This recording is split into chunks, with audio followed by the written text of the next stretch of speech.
Welcome, everyone, to the third episode of the interview this evening with Louie. Hello. Thank you. How you doing, Louie? I'm doing good. You're calling the show just the interview. All right, just tell Yeah. everybody like a little bit about yourself, like stuff from That's the good. first time you picked up a guitar. Yeah. Well, so how far, how much of a backstory do you want? As much as you want to tell us. Well, we met because I was looking for something to do when I couldn't sleep, and I was just practicing my ass off and just getting like in between breaks. So I found your karaoke channel and I asked if I could play, and you said yeah. And so that just kept me going, and like that's how we know each other. And there's a lot of good channels that are super full of nice people that let you do that if you're nice, in the chat. I've seen it go south a little bit where people get kicked out because they're being mean or whatever. But overall, it's a super fun thing to do, and that's sort of just like a small signpost along the way that most of my life is just practicing right now. Yeah, we've been looking for guitar players to do streams around live acoustic performances. Not honestly, I mean, you're as good as any at that as anybody I could have imagined finding at this Well, stage or any stage really. I am quite flattered, but like my that journey alone to like do something in today's day and age where your idea is okay, I'm gonna play this guitar and I'm gonna sing into a microphone and I'm gonna broadcast it to the internet is scary as hell. And a lot of people do it and they just go for it, is admirable, but they don't think about anything about how it's going to sound, how much they're going to practice. And so they sort of end up practicing on their audiences and a lot of times get discouraged and quit. So I really was deliberate about how I was going to do it. Most of it was just practicing on my own, acoustically amplified and inside Logic, so I can hear all different versions of everything: big rooms, small rooms, bad rooms, stuff like that. And so the thing that made me want to broadcast, because I had done Twitch a little bit just for screwing around when I can't sleep, but when I met Alex and his stream is when I started like, okay, I can do this, but I want to know that it's part of practice and it's part of like, this is performance. Like, this isn't like a lot of times the karaoke things are like just a flat out party and it's awesome, right? But it can't be that way for me because I'll lose the opportunity of taking it seriously like a performance and gaining experience from it if I do that. You know what I mean? So I show up and I wait my turn patiently and I try my ass off to sound good and play well.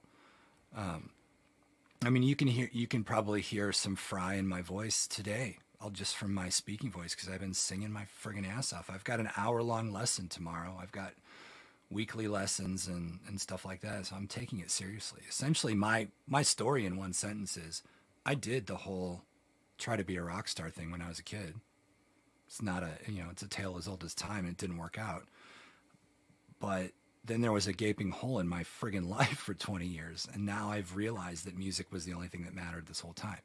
And so everything else is secondary. Other than the important things in life, like relationships and things like that. But vocationally and creatively and like how I define myself is music now, even though the record's not done, even though I'm playing the scariest open mic nights imaginable in the shittiest rooms that you can never hear yourself in, all of those things. It's really just labor and like taking it seriously. Because when I was a kid, I was lucky enough to be a part of some kick-ass ensembles, like drum line, like really serious college drum lines in the Big Ten, where perfection was expected. Like you needed to practice your ass off. And so I take that now as an older person and apply it to punk rock or whatever I'm writing.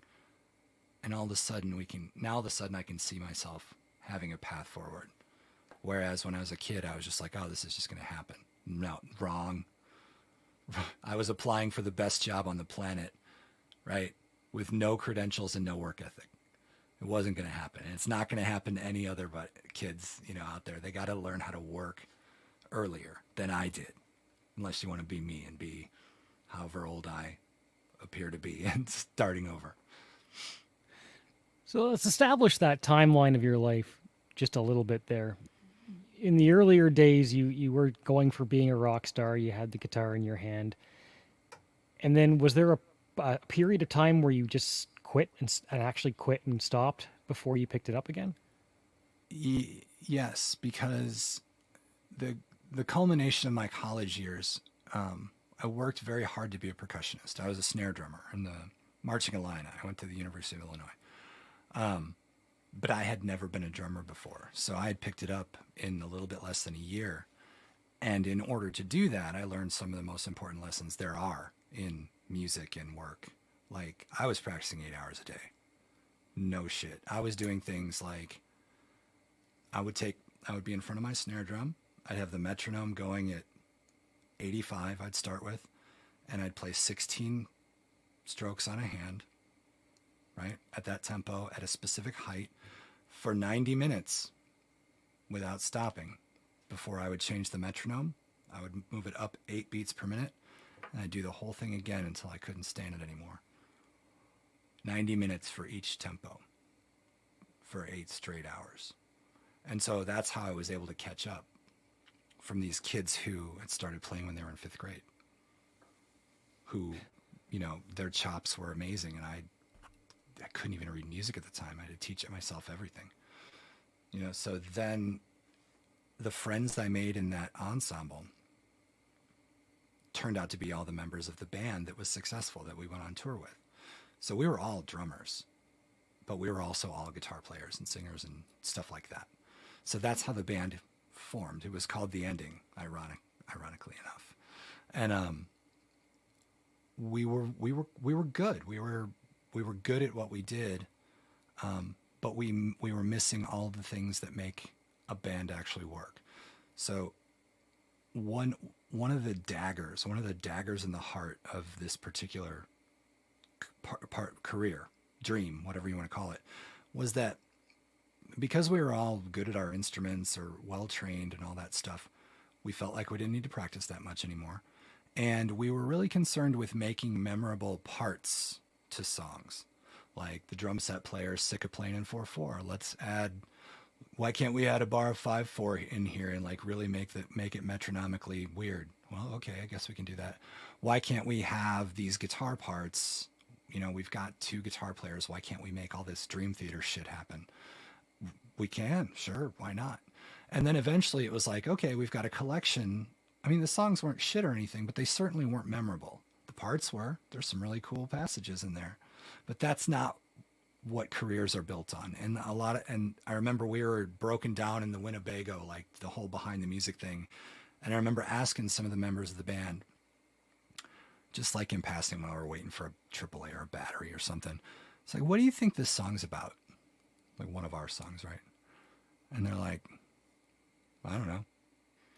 And I'm like, what are the lyrics? Like, it's, something about this. I'm like, Jesus Christ. They just wanted to be a part of it because it was something to do and it was cool. And in their minds, they all were looking at getting a straight job. Whereas I was all the way in it. So it broke my heart.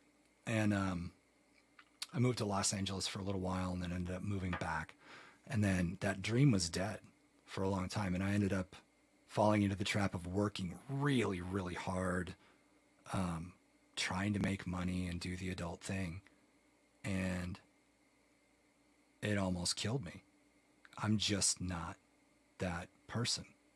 So all these years later, which is about 15, I'm already better than I was, at least in terms of work ethic, right?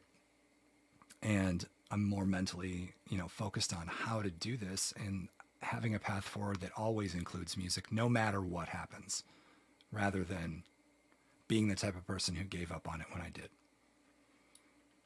So why did you move to LA? Like, what was your goal to go to LA? Were you trying to find a band? Were you trying to find yourself? What was it? Well, I had a little bit of network support out there. Like I had a couple of friends out there, and I figured, just going there penniless, just with, like the dream wasn't a great idea. But because I had some support, I was like, okay, I'll try it, and I'll try to, you know, get involved in music somehow, some way. So I started learning engineering and stuff. I was spending tens and tens of hours on just the shittiest bands imaginable, trying to make them sound good. Like kids off the street. I'm like, hey, I'll record you for free, And I learned a lot there, but it wasn't for me. And I did. And another thing is, I was drinking my ass off, you know, and I was not like, I didn't have clarity of purpose. I didn't have like, I was still young. I had just come off tour, and I was like, we'll go to LA. It's going to be great. Let's ignore the fact that it's the third most expensive place on the fucking planet, and you don't have any money, and you don't know, you only know two people. Like, I was not thinking well. So that's why that didn't work out. There's nothing wrong with LA. I love to shit on it, but you got to spend at least 3 or 4 years somewhere before you can say it. But I was only there for a little more than a year. So that's sort of that, and then the subsequent huge ass gap of me just working my ass off at straight jobs, trying to like do the, music's dead, I'm an adult, whatever sort of thing, brings us up to about a year ago now. So that's when you moved back to Texas. Did you move back there, or because you're from Illinois, right? Yeah, I grew up in Illinois, and so how did you end up in Texas?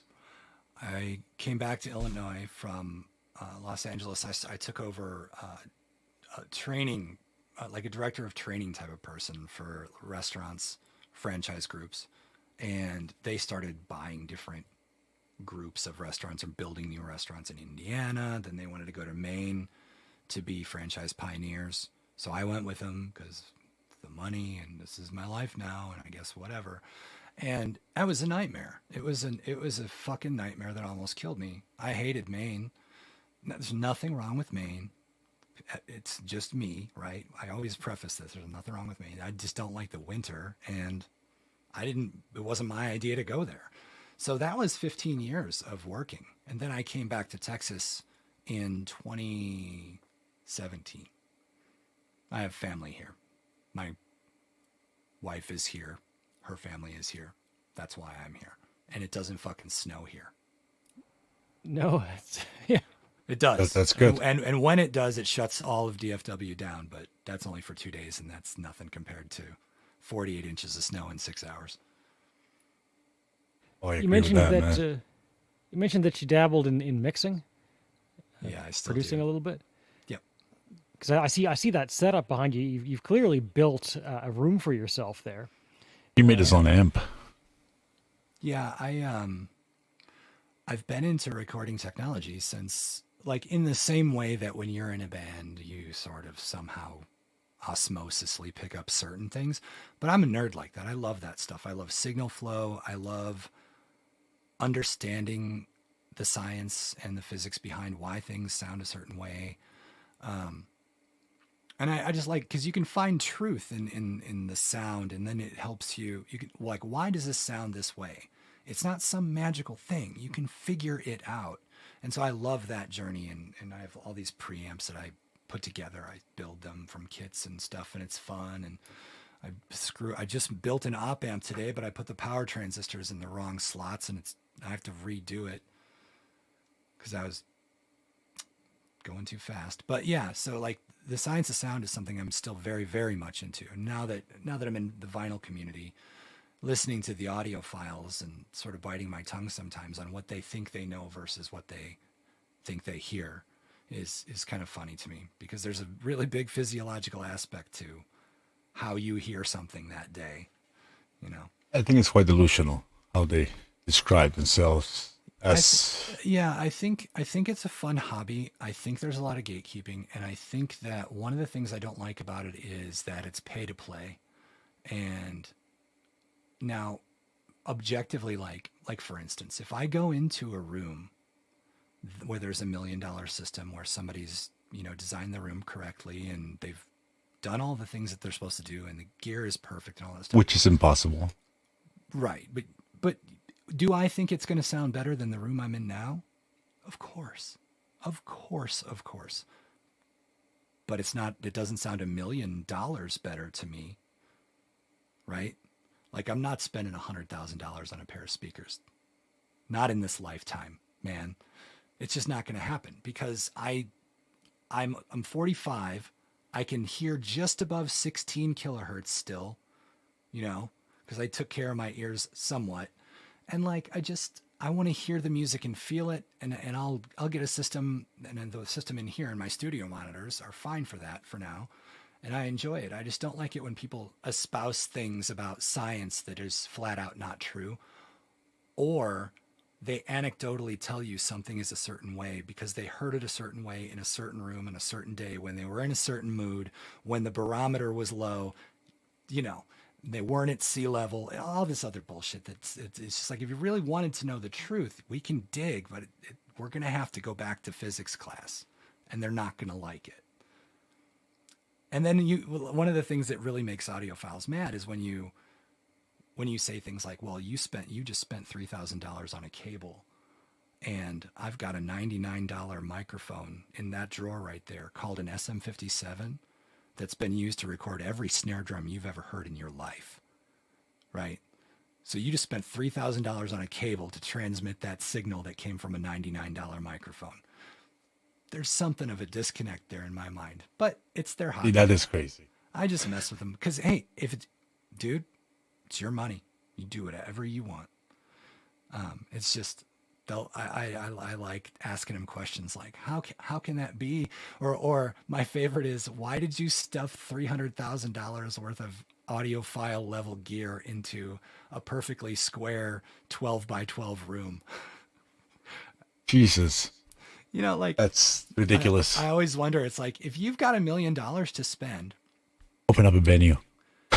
Well, build a room in your house that's purposely built and tested for it. You can't tell me if you've got $1 million to spend on components, you don't have 150 to build a room inside of a room that's acoustically sound, right? Yeah, that's one of the most important things. It's the most important thing, other than your friggin' very analog ears, And so it's just fun for me. I do get along with them, and they're always pretty nice to me. So it's a back and forth and whatever.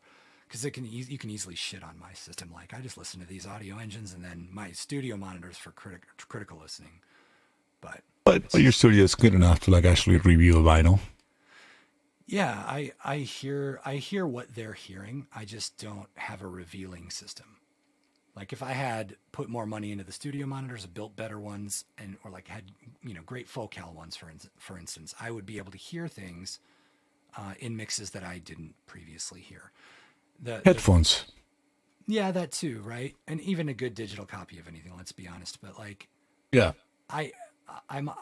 if I heard Nevermind through like the best vinyl system ever on a first pressing, I'd be like, oh wow, that sounds slightly different. Whatever, I still love it. Like, it could be played through my car stereo and still love it. But we could talk about that stuff all day. It's just something I tease about. It's a fascinating topic. Yeah, it is fascinating. Getting deep into vinyl, man, it has a lot of like different things that you can actually like criticize and like. Yeah, and it's fun for me because I feel like I feel like my motivations for collecting vinyl are as pure as they can be, and that is when I had an infinite amount of choices of music to listen to, which I still do, which everybody still does. And that was my main form of listening, streaming, like Apple Music, whatever. I listened to nothing. The paradox of choice just crushed me. Like, what am I going to listen to today? I don't know. Pick from, 1.3 trillion songs. The hell? How am I going to discover new music that way? Now, I watch YouTube videos and there's some guy like, you gotta buy this record. It's so cool. If you don't buy it, your head's going to fall off. I'm like, oh, well, maybe I'll pause the video and play a couple of tracks and see if there's anything to that. And then if there is, I'll buy it. And then I own it. And then and then I have to deal with it.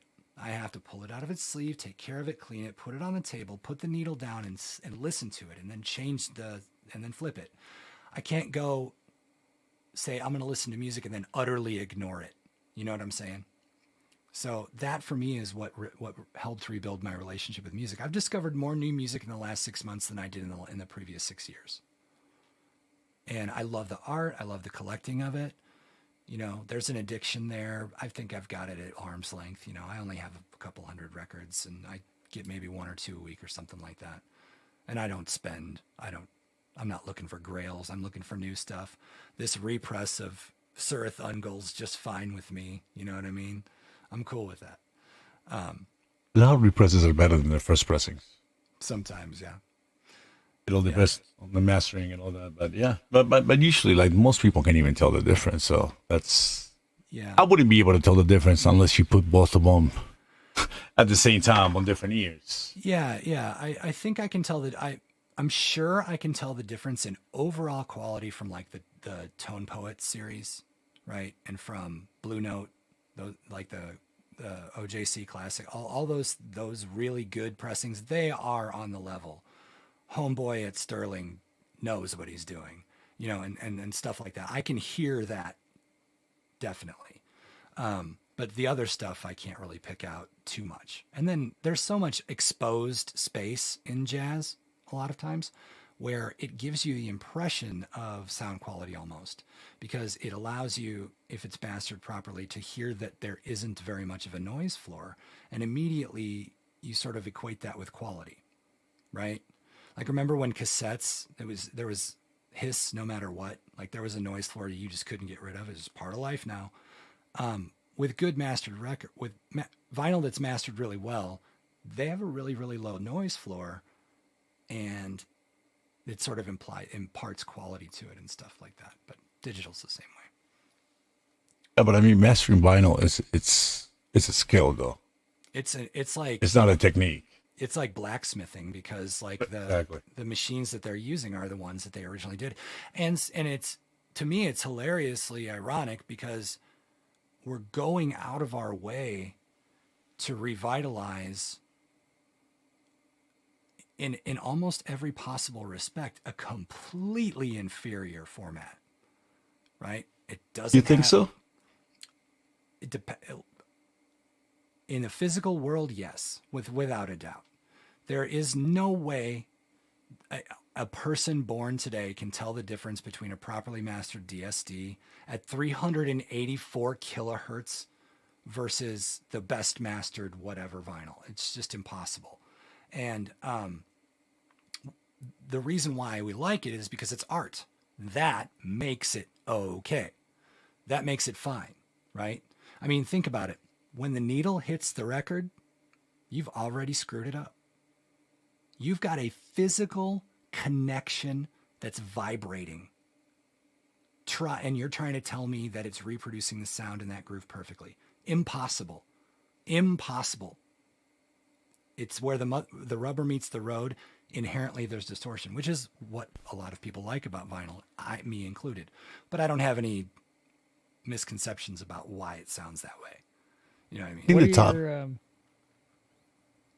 What are your thoughts about vinyl and brick walling? Because I've certainly seen a lot. I know Cole mentioned something about the needle jumping off. When music moved to CDs, there was a lot more brick walling, and people kind of get that notion that vinyls mean there's going to be less of that more dynamic range. So I think that draws people towards it. There is a correct answer to this, and that is that because of the nature of mastering vinyl correctly, like Alex was saying, like if you've got Bernie Grundman or somebody mastering it, the perception of dynamic range is going to be huge, and there isn't going to be anywhere near brick wall limiting. It's just not going to happen. It's going to sound alive and dynamic. It's going to sound like it has more dynamic range than it does. A CD has 100, or maybe not 100, 70 more decibels of dynamic range than any vinyl ever possibly could, right? The reason you don't notice that a lot of times, or historically, maybe now it's getting better, hopefully, is because they compress the living shit out of every signal that they put on a CD. So you never got to understand the difference between digital 0 and, negative 0.1 dB. Like no song, like a great example of a CD that still does have dynamics is Nirvana's In Utero. There are songs on there that you like, oh, is my stereo low? And you turn it up a little bit, and then the main verse will come in and tear your face off. That's awesome. But they stopped doing that. Records, especially jazz, lives and dies on dynamics, and so they have to use the whole thing, and that's what a lot of people love about that, me included. But no, there's very little brick walling on vinyl that you wouldn't immediately hear and say, wow, that sounds like shit. And there's way less ability for dynamic range on vinyl than there is in the digital world. But again, they're not using it, or historically they haven't. Once we get that, we're like human beings. When we get new technology, we always screw it up before we figure it out. You know what I mean? Like when synthesizers took over the 80s, there's a reason why the 80s sound like the 80s, right? The advent of that technology had producers who otherwise should have had no say in what this band sounded like, being like, check out this Roland thing. It makes fuzzy noises that no one's ever heard before. You should put it on the record. The Roland 505. Yeah, we're a rock band. We don't want that. No, you're putting it on the record. And then like all these weird ass sounds that you've never heard before suddenly is the 80s sound. And that's why, because of the advent of those technologies. And as soon as digital recording became a thing, it sucked because nobody knew how to do it. Right? Now we've got 30 or 40 years, and now there's people who can do it really, really well. And now they understand the format, especially things like DSD, PCM files right out of Logic. Like if you do it right, you're going to have a hard time convincing me that someone's going to be able to tell the difference. Most people can tell the difference between an MP3 and a PCM 16. Yeah, of course. And that's okay. I still know, it's funny because I still know that if I'm in a room with, some kick-ass equipment, it's going to sound awesome. There's a feeling to it. There's a magic to it. And hey, when I take over the world, and steal most of everyone's money, I'll have a big system then. So how about playing something for us? Okay. Yeah. Okay. I'll play something that I'll try not to wreck my voice doing. Diet Coke helps. Is it expired? No, but I really did have 2 cases of expired Diet Coke, man. It was. Did really it taste any less than the? It tasted like Chernobyl. Nice. I can see a new color now. I call it Glorpal. All right, let's see. I'll play, like, as Alex probably knows, and much to his chagrin, I'm working through the entire Alkaline Trio catalog until I master literally all of their songs.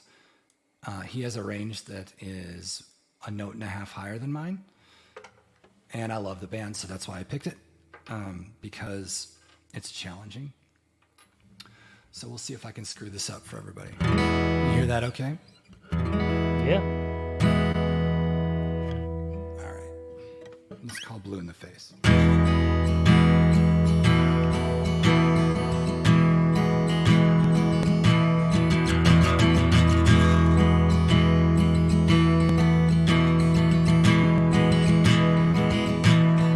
It's about time that I came clean with you, no longer fine. I'm no longer running smooth. I thought that I found myself under something new, just one more line. I repeat over and over again till I'm blue in the face with a choking regret. As I talk in circles round you on my bed. Can't say I blame you one bit when you left it all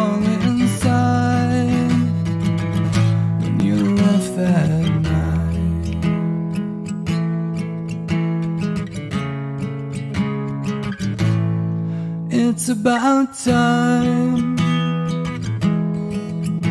that you got sick of me, no longer fun, and so far from interesting. I thought that I found me a cure for feeling old, just one more line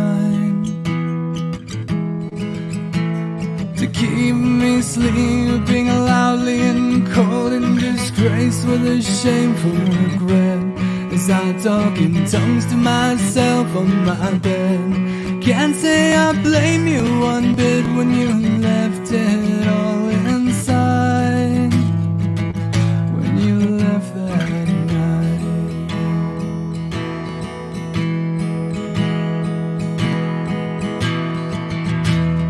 And all that followed fell like mercury to hell. Somehow we lost our heads for the last time. And all that followed fell like mercury to hell. Somehow we lost our heads for the last time. I don't dream since I quit sleeping.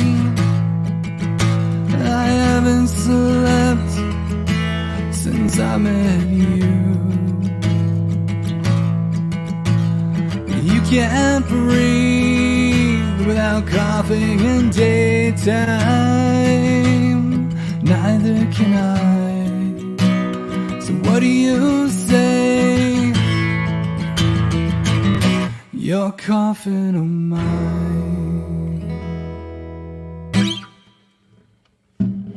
Very nice, sir. I haven't heard you sing that one.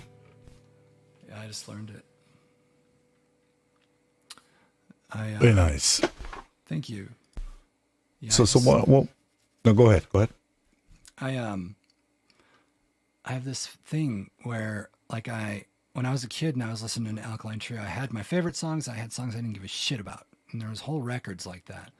And now, all the songs I thought I didn't like are my favorite ones. It's the weirdest thing. Like, I never liked Queen of Pain. I never liked Blue in the Face. I never liked friggin' Bleeder, Goodbye Forever, or Trouble Breathing. And now they're my favorite songs. It's like I got underneath. It's like I practice them so much, you guys.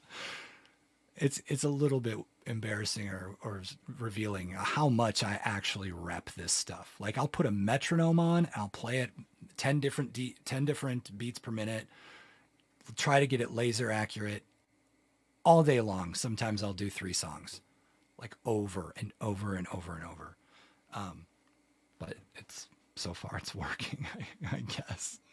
You don't think I have to do with, like, the correlation of the lyrics as you get older? It does. Like, well, see, the thing is, I think about that a lot. I'm a lyric person. I feel like I remember every lyric to every song I've ever heard. And when I'm thinking about, like, I've done this so much with this particular band, right? I'm going to do the Flatliners next. And I'm going to do a bunch of other bands that I think that have challenging yet similar timbres of voice as I do. But, like, I've done such a deep dive on Alkaline Trio that I feel like I understand how he came to the conclusion on certain lines and why to write them that way. I've watched so many goddamn live performances of him that I notice where he screws up. He has a pattern of where things he forgets to do and stuff like that. And then I go back and I say, oh, yes, I understand why this is something he forgets. It's the craziest thing. It's just only something that you can get to if you, like, really overdo something to the point where it's part of your, like, DNA. But it's super fun for me, so I just keep doing it. So what was part of your DNA before Alkaline Trio? What was the band? Nothing. I mean, like a wasteland of music that didn't mean anything, like that I didn't allow to have any impact on me, that just glance off. I mean, I wasn't like a zombie for 15 years, but I wasn't buying records. I I didn't have a playlist. I was just listening to whatever dumb shit was around, and I was depressed as hell. Now I feel a lot better. And I mean, my seminal bands were like I was talking to, like, being a part of the vinyl community means you're a part of a lot of Beatles channels, whether you want to be or not, because those people that were there when the Beatles were the thing, when they were teenagers, when the Beatles were big, that was the format, dude. It was records. And so they're reliving a really important part of their life. It also helps that the Beatles are the greatest band ever, right? But they just constantly talk about the Beatles and stuff. I didn't have that, man. I was born in 1978. What the hell am I supposed to do? You know, join the Kiss Army late? You know, so it's like Nirvana, grunge, like middle Metallica, Puppets, and Justice for All, leading into the Black Album, you know, all of that sort of stuff. And then this crazy ass new metal wasteland that just went nuts, you know. Well, that was all the stuff that I was exposed to and was worried about when I was a kid. I wanted to be Kurt Cobain. I wanted to write music like that.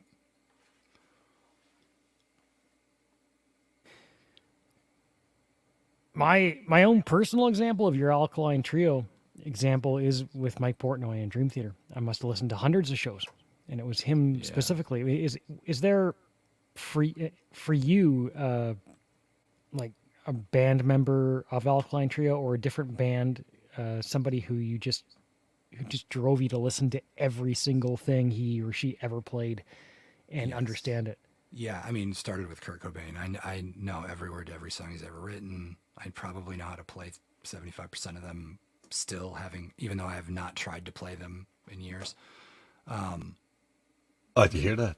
There are albums of bands there's albums of bands that changed my life. There are bands in general that changed my life. And then there are individuals in bands that changed my life.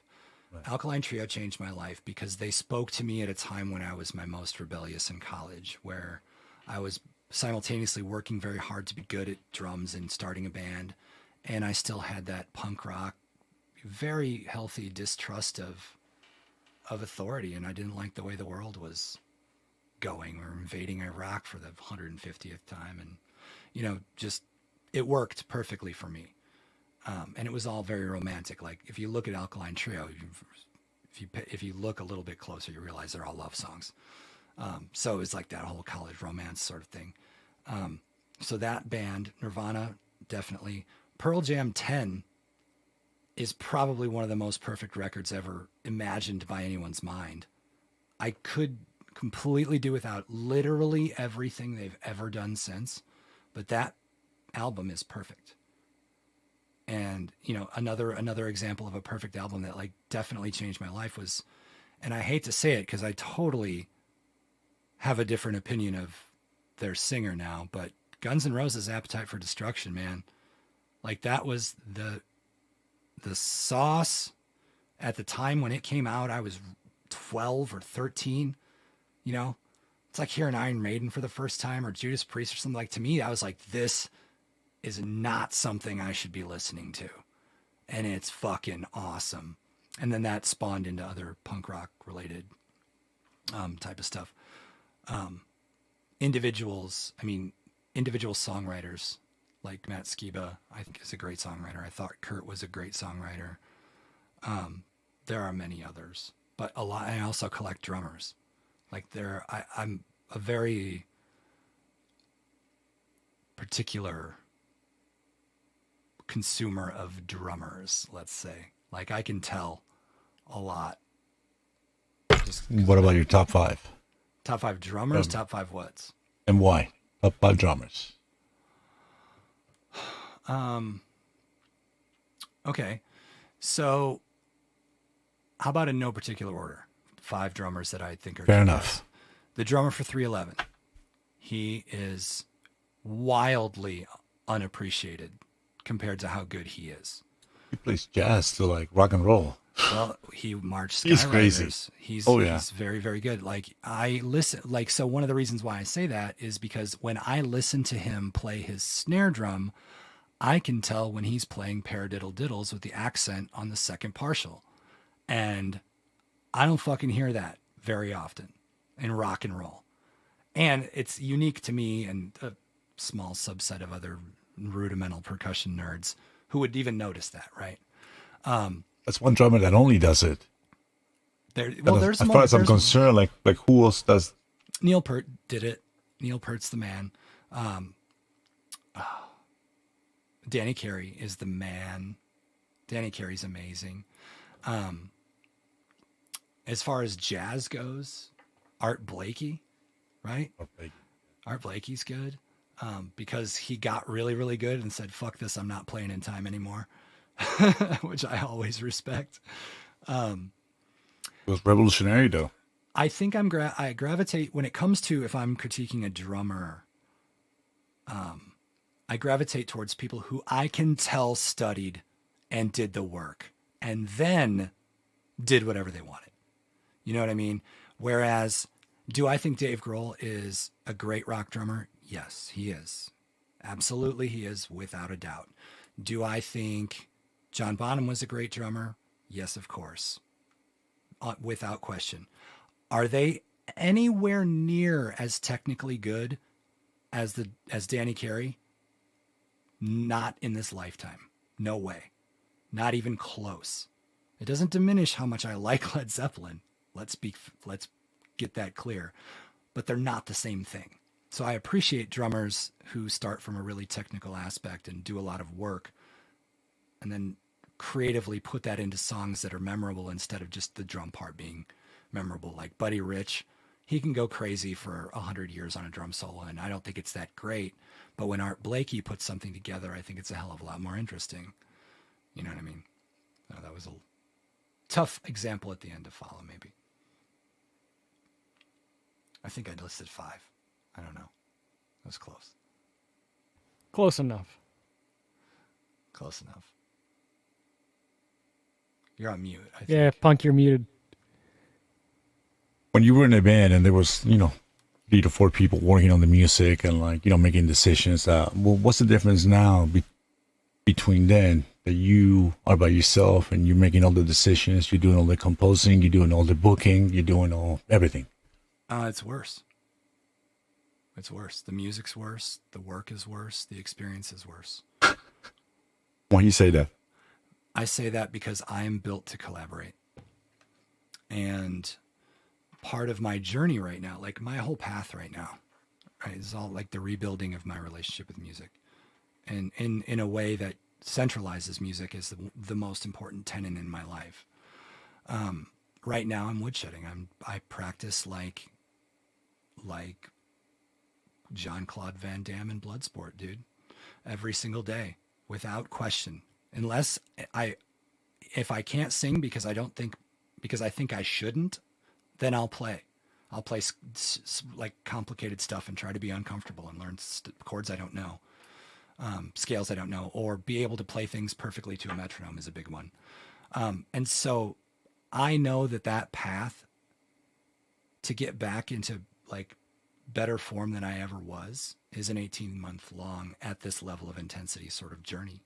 So I haven't really put out the effort or the discipline into what is going to be very scary and very hard in finding other members to collaborate with until a certain point soon where I'm like, okay, I have a repertoire of things that need to be done. We have a record to record now. I need to find some people who meet all the characteristics. And the last thing I'm going to do is just hire a bunch of studio musicians. I want to be in a band. Being in a band is a cultural phenomenon that I miss and I want to be a part of. It's a family type of situation that is unlike any other. Only people who have been in bands understand what I'm talking about. But every single person who's been in a band for any significant amount of time knows exactly what I'm talking about. And I want that back, and it's going to be very, very difficult to get it back because I don't go to high school anymore and sit next to some dude who may or may not play bass. I don't walk around a college campus all day long with thousands of flyers for people starting bands. I've got the friggin' internet, and I'm in my 40s. How are you going to deal with all the egos? What do you mean? The egos? What you're expecting musicians of your caliber to play with you, right? Or better than you. Yeah. So how are you going to deal with the egos and like... Hopefully better than me, yeah. Well, that's part of the whole deal, isn't it? Like the hang's got to be good, you know? Like being in a band isn't about producing a product. Being in a band is about being in a band. And, right. And so I'm not just going to take the best players possible. I'm going to take people who see the vision. And I'm going to try and develop a vision of what I want this music to be or what we want this music to be in really like straight up, let's hang out conversations. You know what I mean? And that's the way that I think it has to happen. And it just so happens that when you're in your 40s and whatever, you live in suburbia, it's not as easy as it used to be to find these people. And half the time it's a blind date, essentially, you know, and it's awkward and the hang's not great and it's no longer a friend of a friend. It's, who knows, some forum or something. Hopefully I'll be able to find some people at this music school that I go to, but there are a lot of classical people. How much more practice do you think you need to actually like start something serious and like something that will... Well, I think that I'm close to being able to hold together an ensemble and get the writing done now with the right people. But I'm putting the rest of the summer in like hard, and I'm ramping up. Like I said, I'm taking hour-long vocal lessons once a week, and there's a whole book of stuff I have to do on a daily basis because of that. And if my voice survives, which hopefully it will, I'm not like growling or anything, but then it's just continue practicing. That'll never stop. And add the additional discipline of trying to find whoever is going to buy into the vision of wanting to be in a band the same way that I do. I know they're out there. It's not like the end of the world. I know they're out there. I just know it's going to be a hell of a lot harder now to find those people than it was when I was 18. How are you going to present your vision to them so they can understand you and like be passionate just like you are? Well, the first thing I would do is ask them some well-designed questions. Like, I love asking people, like, when was the last time you heard something that you had to immediately stop what you were doing and show somebody else? And what was it? And how often do you feel that way about music? And if you could be in any band in history, which band would you be in, you know? Or if you could have seen any band in history that you didn't get the opportunity to, you know, how early, like, what are your early memories of listening to music? You know, like, do you think it has to be like a certain genre or it's crap? Or like black metal sucks, but power metal's great? Like, what are your, like, do you like jazz? Like all those things. I like ask questions first. I'm not going to foist because I want to collaborate so badly, I know that the end product is going to be only partially me. I want it to be the sum of its parts. And in order to find out if somebody sees the vision, first we have to create a vision. And that requires asking a lot of questions, I think. And maybe that's a boring answer. Because it could be, look, this is fucking Louie Golden and the Replaceables. You're going to play these notes? Better fucking play them right. No, I don't. I want the hard part. You know how people are like, bands, historically great bands have gotten a lot of great stuff done because there was a dictator in the band. You know, like there was a guy who was like, this is my show and you can get the hell out. Axl Rose is a great example. Death. Yeah. Like there's plenty of people like that. And they made great stuff because they had a visionary. Right. And then their bands went through some ridiculous metamorphosis. Like Use Your Illusion 1 and 2. I'm like, I'm done. This is not Guns N' Roses anymore to me. Like, get out of here. And they all left because they hated Axl Rose. You know, there's countless examples like that. But like the bands that stick together and evolve with each other over time and go through the very real struggle of being in a relationship with these people for that long, that's fucking metal. That's awesome. That's what I want. I'd love to be 60 years old and hopefully healthy enough to be on stage still with people just like that, starting to find those people, hopefully this year. You mentioned an album. So you are in the process of writing songs. Yes. Are you just writing the vocals and the guitar, or are you conceiving of the entire thing to a certain degree? It depends on the song. Like, there's demos that are finished, and then there are song snippets that I think I would love somebody else's take on. Because I've written enough songs to know how I write songs, and don't get me wrong, part of this exercise is to become a better songwriter. And being a better songwriter means figuring out how not to write the same song 10 times, right? And so that's on me, and that's a part of my journey. But another thing is, like I said, I want to collaborate so badly because somebody's going to have an idea that I 100% will not have thought of. And it's going to be fucking awesome. And the song is going to be amazing because of those two things. Like, it wouldn't exist as a good song with just that part, and it wouldn't exist this way. It wouldn't have been quite as good if I would have finished the whole thing, and maybe it wouldn't have been quite as good if that person finished the whole thing. I just love the thing. It's like, we're, especially now, and I think the real cast of me trying to get this is because I'm just young enough and just old enough at the same time to be fully aware in real time of how disconnected everything is becoming in terms of human relationships. Like, we're having a very meaningful conversation, and yet we are separated by 2,000 friggin' miles. It's going to be hard for us to all make it to rehearsal today. You know what I mean?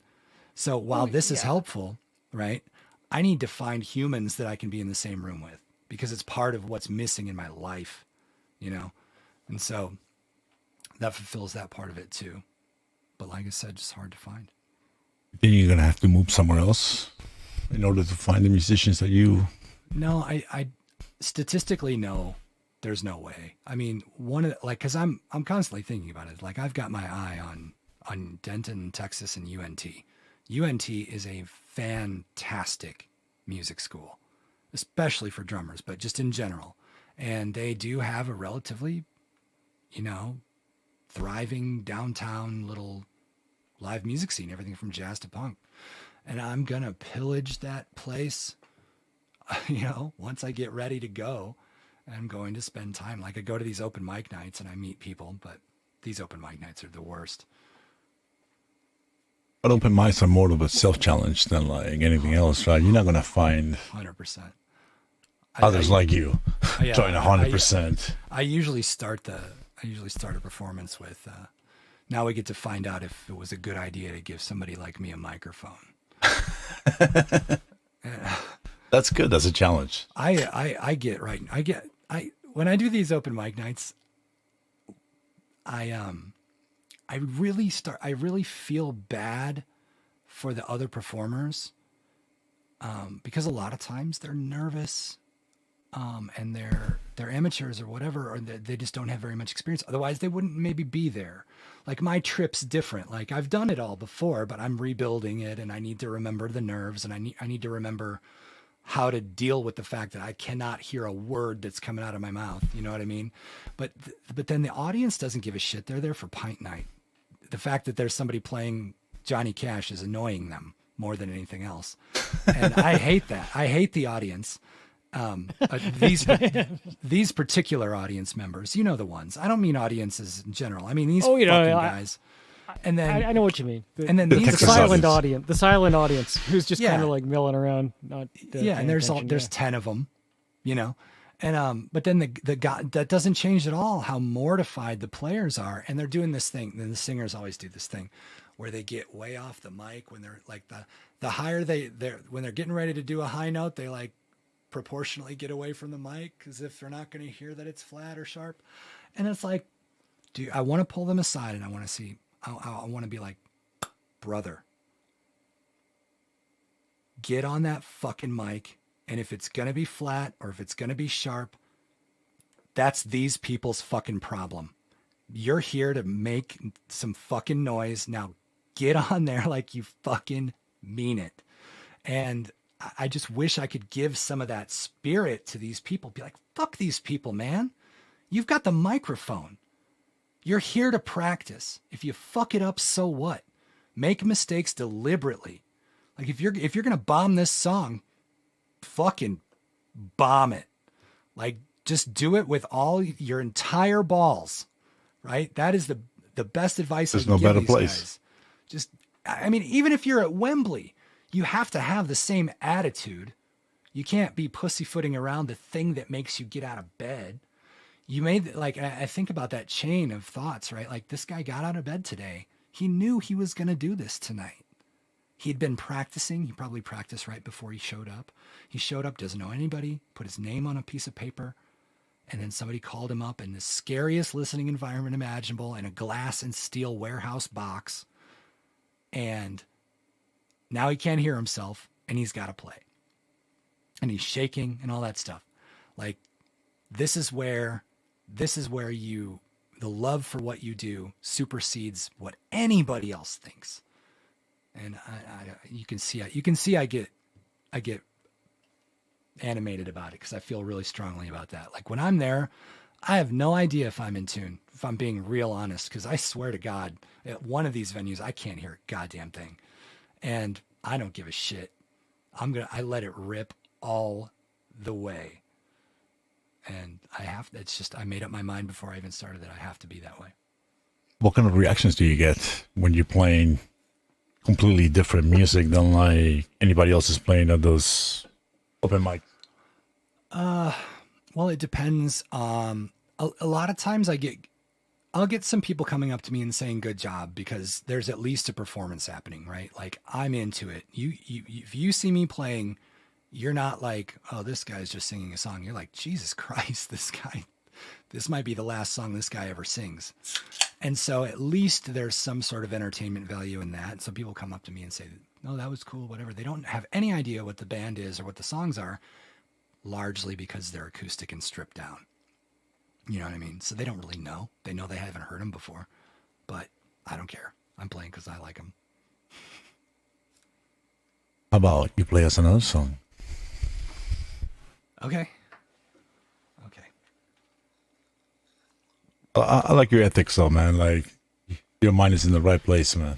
You got to give it 100% at all times, man. And I've seen you on my streams. I've seen you on Chris's stream, and you always give it 100%, man. Yeah, I try. It's hard, but like I think I said in like the beginning of the stream, it's like I'm literally applying for the best job on the planet. Do I think that's going to be easy now that I have some life experience? No, it's going to be the hardest fucking thing ever. And it's going to require me to work harder than I've ever worked before in my life if I want to actually get this job. And every second that I don't take it that seriously is an undefined amount of distance away from my goal that it will be. You know, so plus the secret is it's not really work because I fucking love it. You know what I mean? It's what the labor of love means. At least I think that's what it means. All right.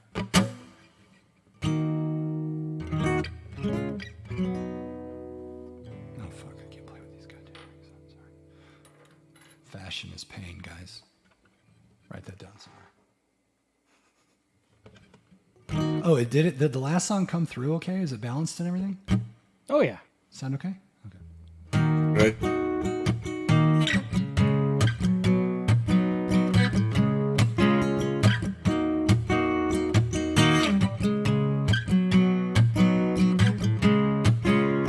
There's a fire forming not too far from here. Along the east coast, maybe it resides in you, my dear. We've worn out all our courtesy, we've made our curtain calls. Like vampire bats deprived of blood into the New York City night we crawl. We crawl. And you've got a funny way of showing off your bathroom surgery. You said you were just cooling down from plans of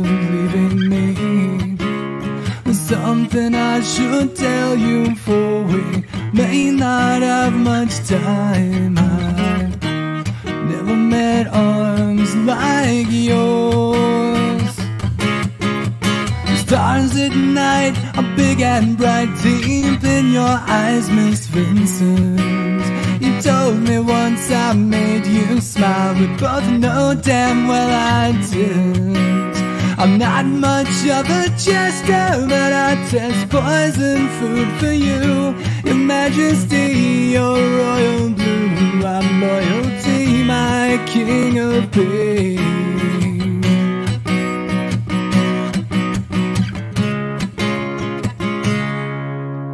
There's a hard rain falling, flooding your attic, it's clear. But can't put out the fire that resides in you, my dear. Something I should tell you, for we may not have much time. I've never seen scars like yours. The stars at night are big and bright, deep in your eyes, Miss Vincent. You told me once I made you smile, we both know damn well I didn't. I'm not much of a jester, but I test poison food for you. Your Majesty, your royal blue, I'm loyalty, my king of pain. The stars at night are big and bright, deep in your eyes, Miss Vincent. You told me once I made you smile, we both know damn well I didn't. I'm not much of a jester, but I test poison food for you. Your Majesty, your royal blue, I'm loyalty, my king of pain. My king of pain.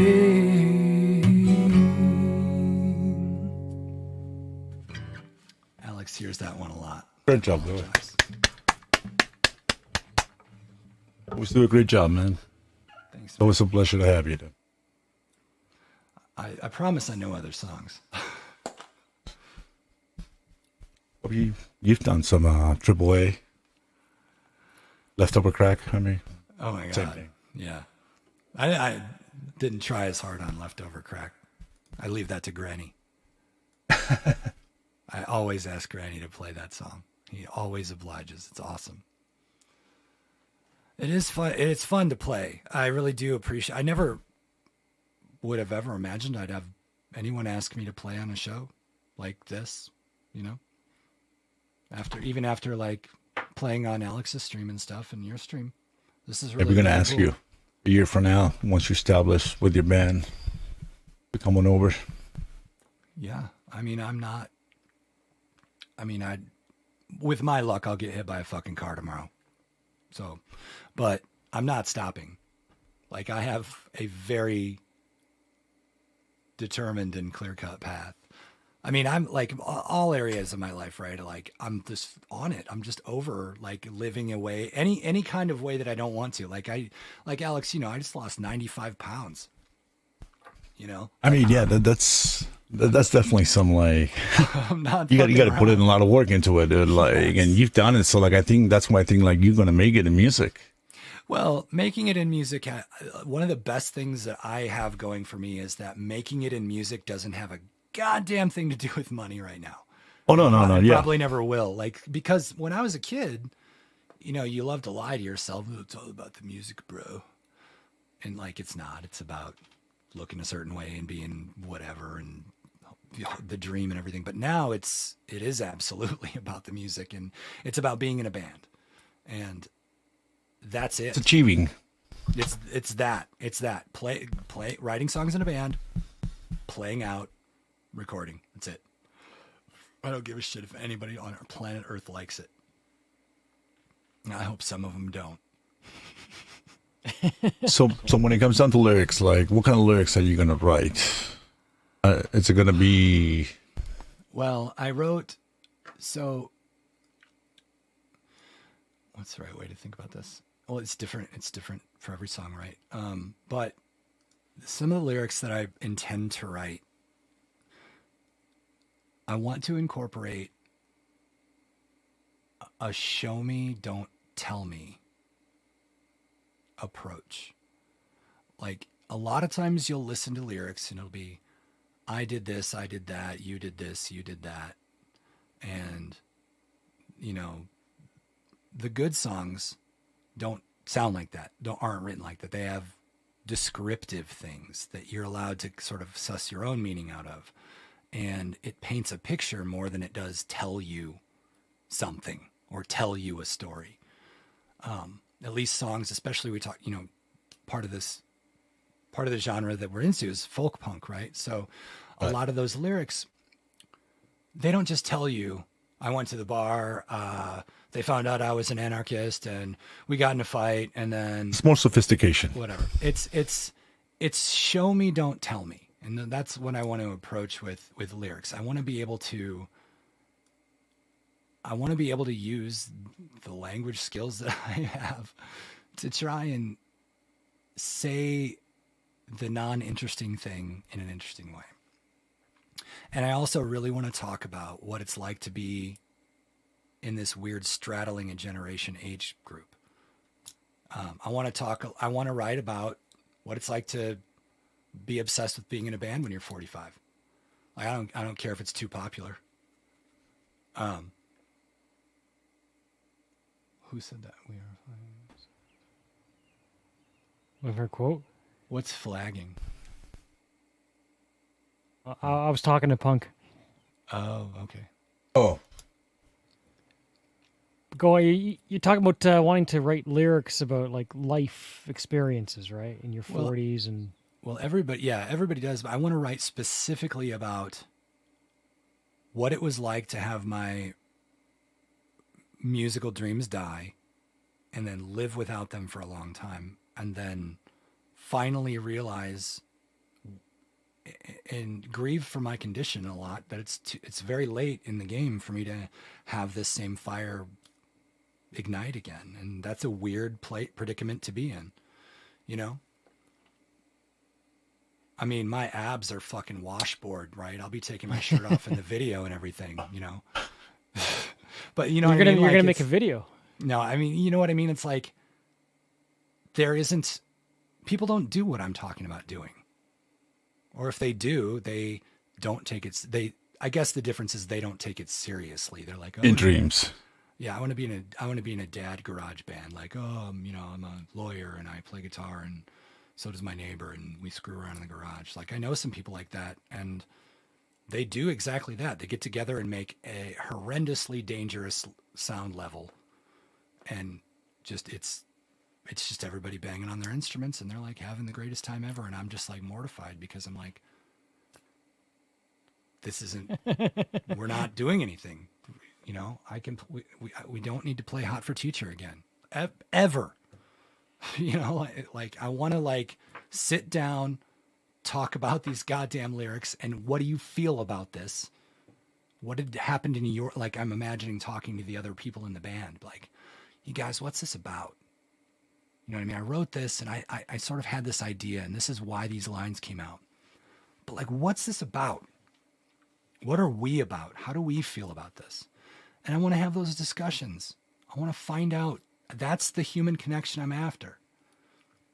And then somebody will say, well, why don't we change this word or this line? It's like, well, what about this and this? And then see, because it's not going to be a guarded thing because I know that that's the devil now after having been in that sort of situation. It's like, we're going to write endless amount of songs and let's make everybody have a collaboration within it to the extent that they want to. So would you be shy to play some of your original tracks? To give us an idea. Yeah. Okay. Yeah. Yes.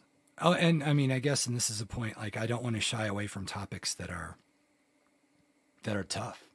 Like, you know, like there's a lot of creative and interesting veiling of what they're really talking about. Right. And that's part of being a good songwriter. But a lot of times you don't hear just flat out loud, the terrifying thing. Like a lot of times it's woven into an artistry of lyrics. And so I wrote a song that's pretty, I have not practiced it in a minute. So if I screw it up, that's everybody else's problem. But yeah, so this is the time to screw up. Yeah, so this is, let me see if I can remember how to play it. I know how to play it. This is a song I wrote about the prospect of suicide, and like when a person makes that decision, how they come to it, and then what are they going to do about it, and how I feel and how I felt. And this was sort of like one of the things that started my path towards making sure that this was a centralized part of my life, music and the pursuit of all those things and being in a band and stuff. It's called Rule Number 9.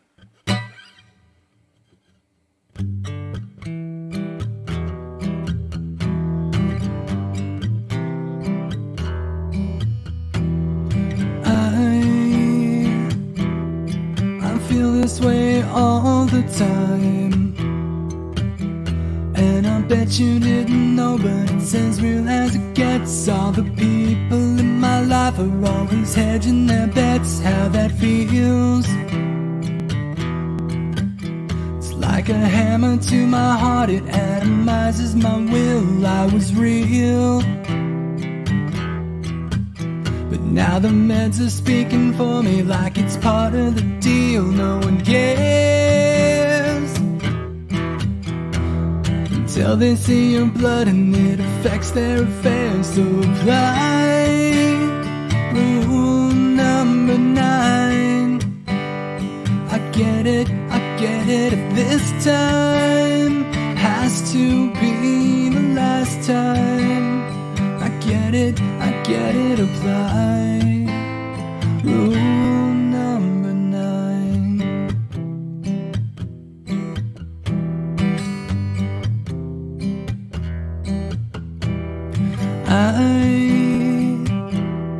I tried to tell everyone,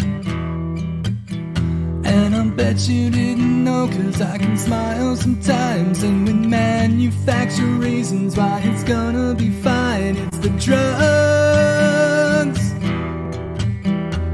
that no one knows I'm doing, 'cause I'm clever as fuck even then. I'd rather set myself on fire than to feel it again. So apply Rule Number 9. I get it, this time has to be the last time. I get it, apply Rule Number 9. Figure it out, figure it out, figure it out, figure it out, figure me out, figure me out, figure me out, figure me out, figure me out.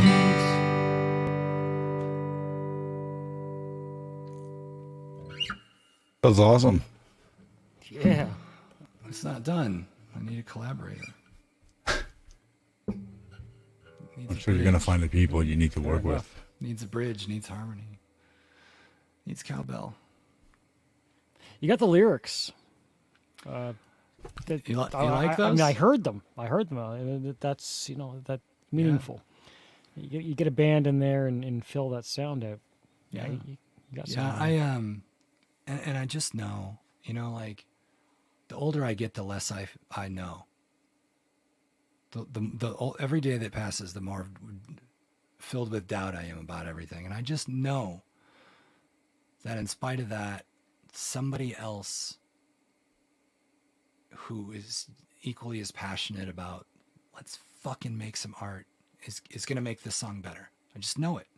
You know what I mean? I have no idea how or what they're going to bring to the table, but I just can't wait. And I'm not guarded about it, and I think that makes it, it's ironic because I'm like the perfect person. I mean, unless you think I'm an asshole, right? Like if the hang's bad, we don't get along, like whatever.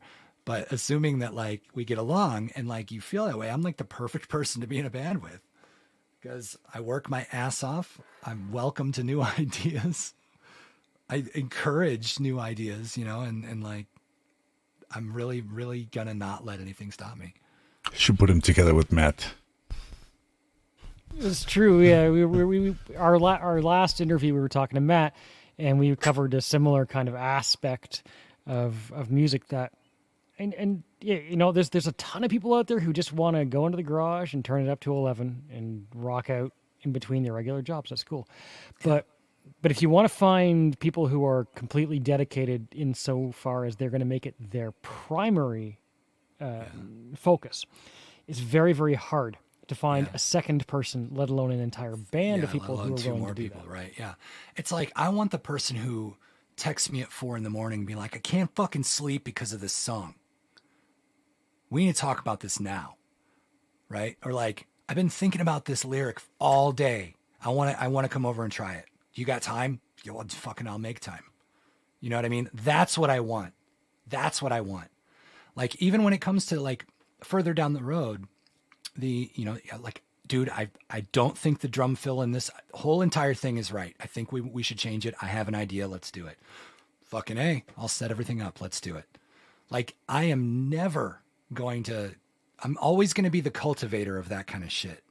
That to me is what's going to make me far closer to living a fulfilled life. And so this is the way. We'll certainly do what we can to help you get there. I mean, you're always welcome on our karaoke nights. Alex Punk on Saturdays and my own show on Sunday or Fridays. Friday, it used to be on Sundays. Now it's on Fridays. I really do appreciate that too, because it is fun as hell. And we're going to have another one of these as time goes on as well. We're going to check back in, and as long as you're willing to come back on and update us on your journey. Yeah, definitely. It's funny because like a lot of times I'll be lurking, watching, but I won't ask to come up or anything because I can't sing. Because I sang all day and I'm fried. Like Alex knows. I text him. He's like, "Hey, you want to come up and sing?" And no, I can't sing. Because I'm just, because I have to pay attention to all that dumb shit now too. Whereas when I was a kid, I'd just scream my ass off for days on end, not even care.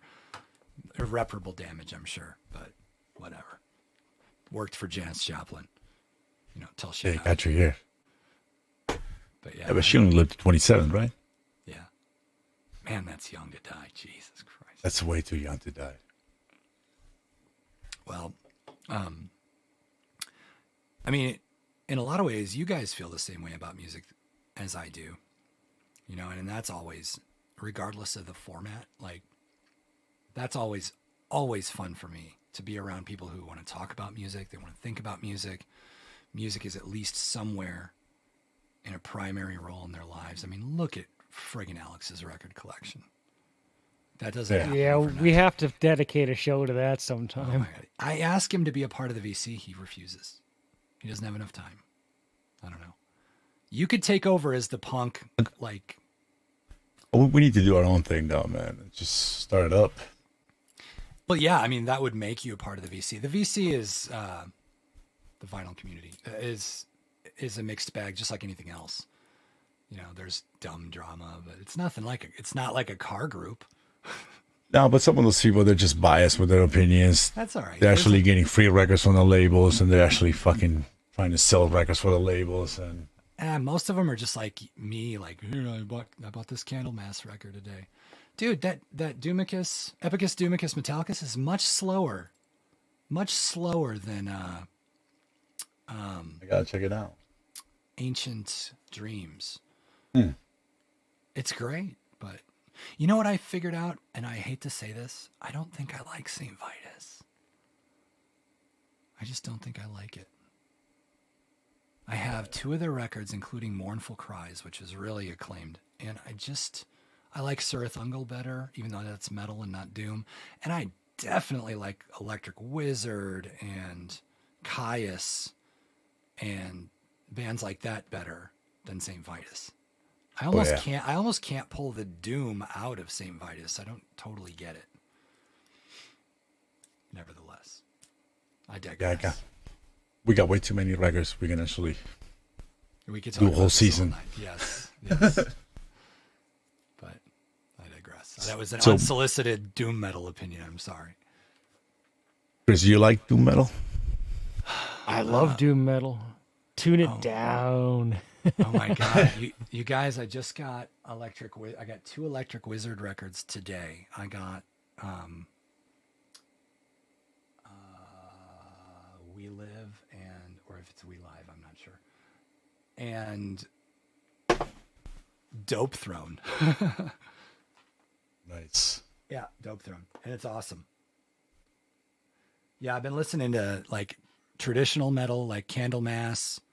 I don't know if that's traditional. The metal theologian would probably kill me right now, but like I've been listening to Candlemass, Electric Wizard, some odd bands from France like Witch Throat Serpent, which is awesome. Noble Records released this Sudden Death record, which was lost to time, and then the master tapes were found. It's a very Black Sabbathy yet American 70s hard rock type of thing. It was like America's next Black Sabbath thing, but they fell off the face of the earth and lost the master tapes for a long time. And Telekinetic Yeti, amazing. Surth Ungol, love it. That guy's out of it. The singer for Surth Ungol's out of his mind. And then free jazz, like all kinds of stuff. Like I found this label in Austin called Astral Spirits, and their whole thing is heavy free jazz. And like some of it is, I got 3 or 4 records from them so far, and 3 of them are super amazing. And one of them is like one step above construction noise. And so it's still cool, but it's like, I haven't fully digested that one yet, let's just say. But I do love that shit. I put myself way out there. I started with a little bit of hard bop. I'm like, okay, I've been exposed to jazz bands my whole friggin' life. Let's go out into left field and see what free jazz is about. So, Art Blakey, and not that that's super free, but like Steve Reed, Cecil Taylor, stuff like that. And I really dig it. And then when stuff. People like Coltrane started to go nuts and got more free and experimental, that's always cool. Bitches Brew and Miles Davis and stuff like that. Not that I would consider that anywhere near as free as some of the shit that I just got. But yeah, that's those jazz and doom is I've been sort of into lately, but I don't have a limitation on genre. I see you want to play a couple more songs and we close it out. Yeah, sure. Let me see. Yeah, pick anything you like. Your most favorite ones to play. Yeah. Nirvana. Nirvana will be cool. How about something that you would never think that I would know or play? Yeah. How about some bluegrass?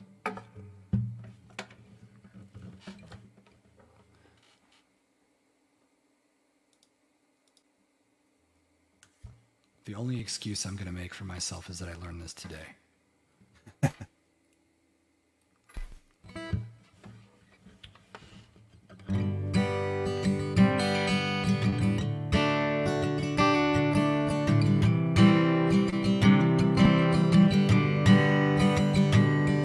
You're the lucky one, so I've been told. As free as the wind blowing down the road. Loved by many, hated by none. I'd say you were lucky cause I know what you've done. Not a care in the world, not a worry inside. Everything's gonna be alright cause you're the lucky one. The lucky one, always having fun. A jack of all trades, a master of none. You look at the world with a smiling eye and laugh at the devil as his train rolls by. He'll give you a song and a one-night stand. You'll be looking at a happy man cause you're the lucky one.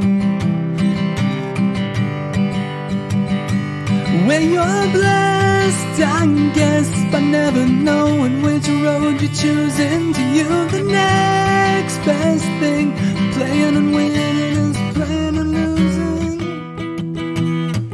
You're the lucky one, I know that now. Don't ask you why, when, where, or how. No matter where you're at, it's where you'll be. You can bet your luck won't follow me. Just give you a song and a one-night stand. You'll be looking at a happy man, 'cause you're the lucky one.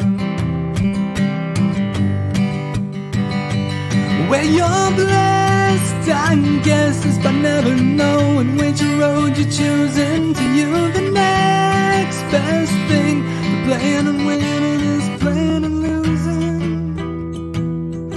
You're the lucky one, I know that now. Don't ask you why, when, where, or how. No matter where you're at, it's where you'll be. You can bet your luck won't follow me.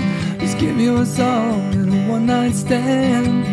You'll be looking at a happy man, 'cause you're the lucky one. It's only part of it. Nice, sir. Yeah. Have you guys heard that song before? What's that, Taylor Swift or something? No, it's Alison Krauss. Ah, yeah.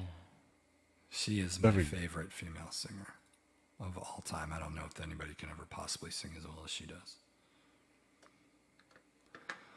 Nice, sir. But yeah, well, thank you for having me, and this has been super fun. How many, just in terms of round to the nearest million, how many viewers did we get? We won't know until usually like About an hour or two. 5 million? 10 million? Oh, something like that. Yeah. Oh, there's actual comments. Cool.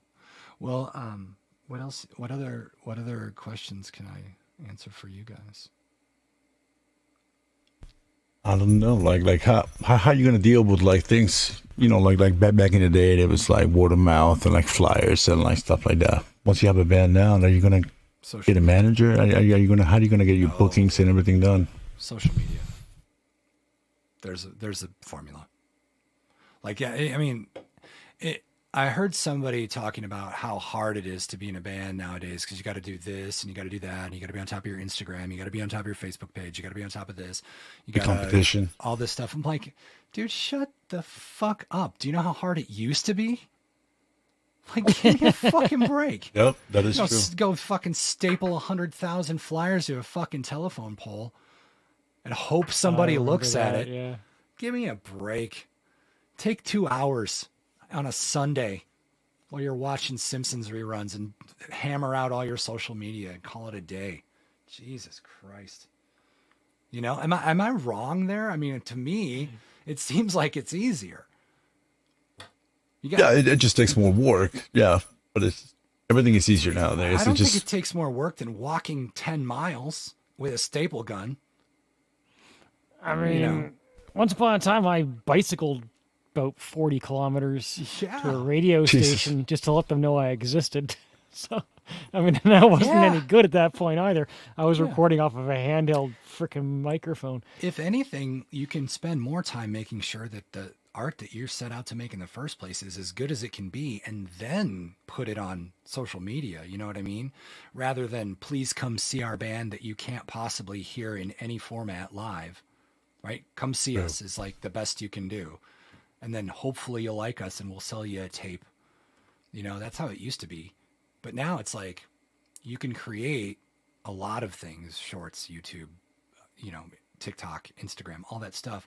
And you can be like, we're playing at this place, and you can nail everybody around that location with the algorithm.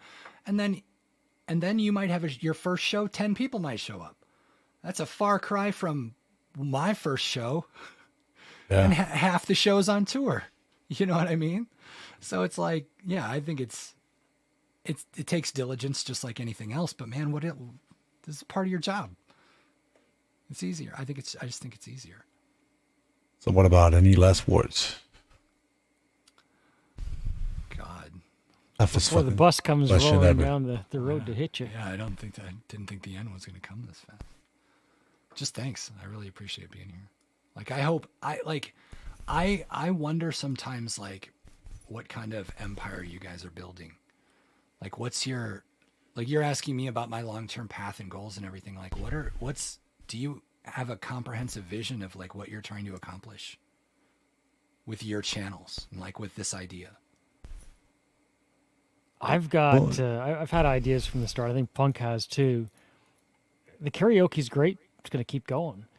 But I think what we really want to do is like find people like yourself, find musicians, find artists, find bands, broadcast them, interview them.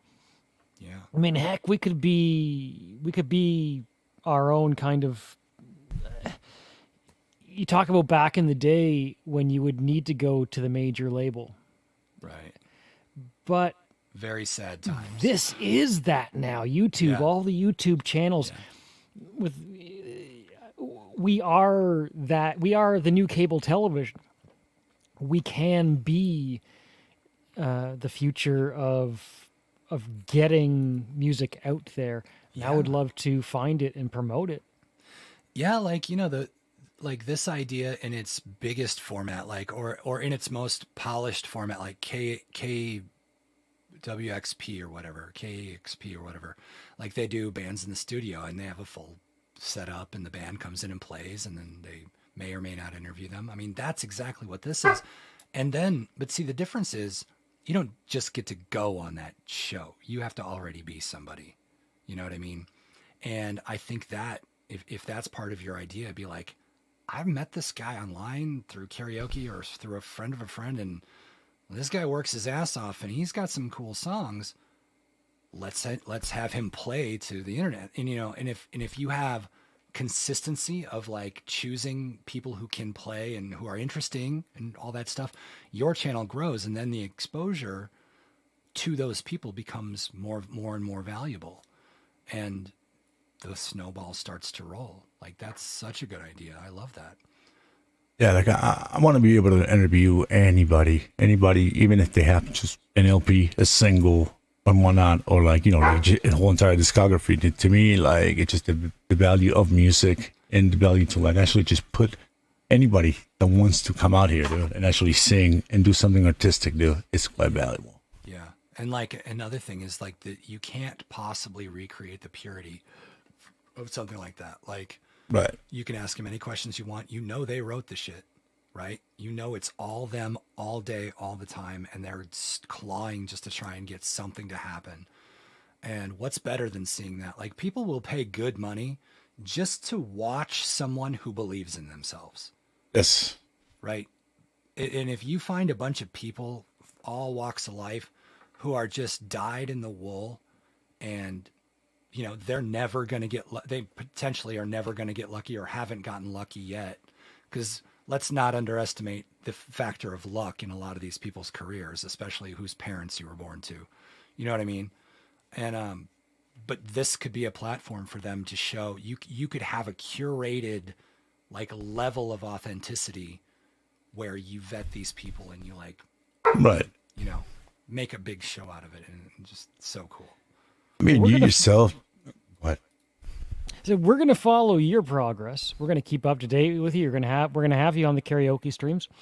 And as I'm just trying to boil this down to like the immediate of us right here and right now, we want to feature like what you're playing on the guitar. We want to like, we have a karaoke stream. We want to do that with guitars and musicians or bass players, keyboard players.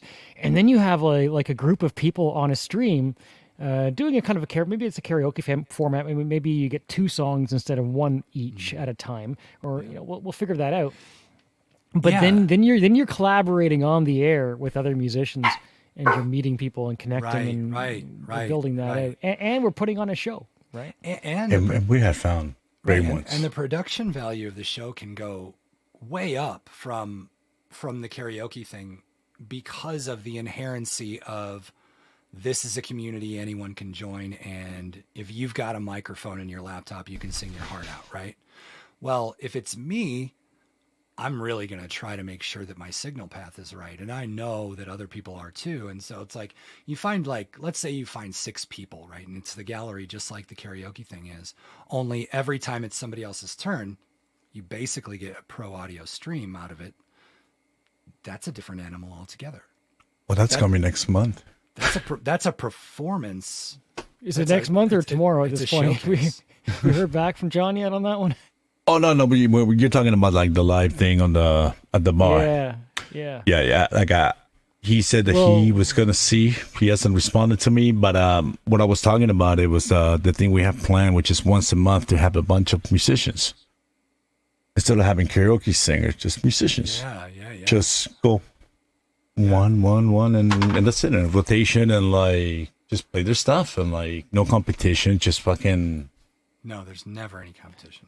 No. And you're right, Louie. I mean, I don't know if it's not going to happen in a day. It might take us 6 months, might take us 2 years to gather everybody. We're going to start to gather all this community together and build these things out until it's just exploding in that sense. You know, when you got 20 or 30 people and maybe a couple of shows because it's too many people for one show. Yeah. And the quality of the musicians are going to build with it. We're going to, we'll put out community posts. We'll find people like yourself. And hopefully just build that out. Yeah, and as soon as you get a handful of people, they know a handful of people, and then all of a sudden you've got, singer-songwriters and stuff. And like, there is no reason at all, as long as the people who are broadcasting the signal to you know what they're doing, there's no reason they can't be an ensemble. Right. That's what Punk and I are basically focused on. Yeah. It's like I spent a lot of time with this particular thing because I was going to Twitch stream a lot more than I have been. It just got in the way of practicing.